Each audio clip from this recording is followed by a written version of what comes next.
Hi, I'm Eric Miller. I'm the Chief Advisor and Co-owner at Econologics Financial Advisors, and I'm here to tell you a client story. The story I'm going to tell you today is about a veterinarian, and a veterinarian in Minnesota. He is in his probably his late 40s, owned his practice for a little over 15 years. When he came to us, his practice was very viable. It was not a practice in which he was struggling to find new patients or struggling with his cash flow. The main questions he had, though, were number one, I'm starting to make pretty good money from my practice.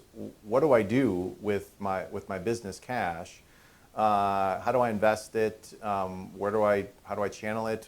Where does it go?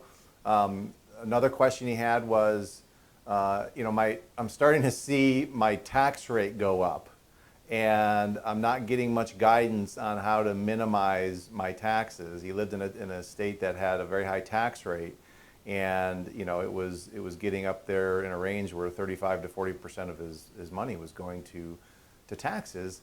And then I think the biggest issue that he had was, how am I going to exit out of the practice? How am I going to transition this practice?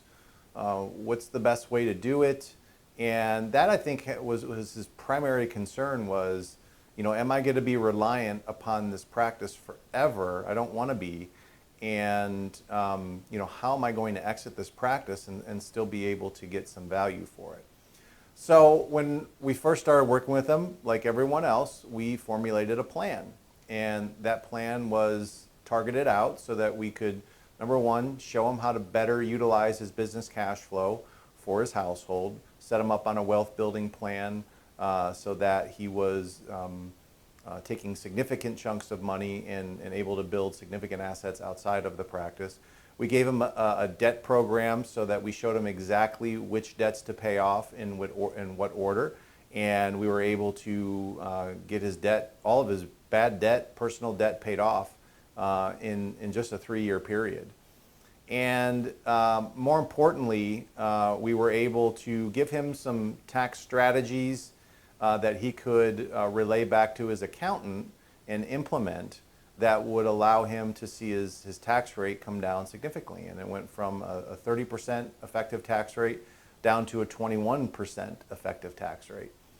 So he was extremely happy about that. But more importantly, he realizes now that, and as far as his exit is concerned, there's still some uncertainties about how he's going to sell the business.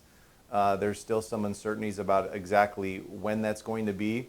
But what he doesn't have any uncertainties about is that he's not reliant upon the practice sale for his retirement. He has been able to accumulate significant assets outside of the business that would be more than enough to be able to pay for his lifestyle.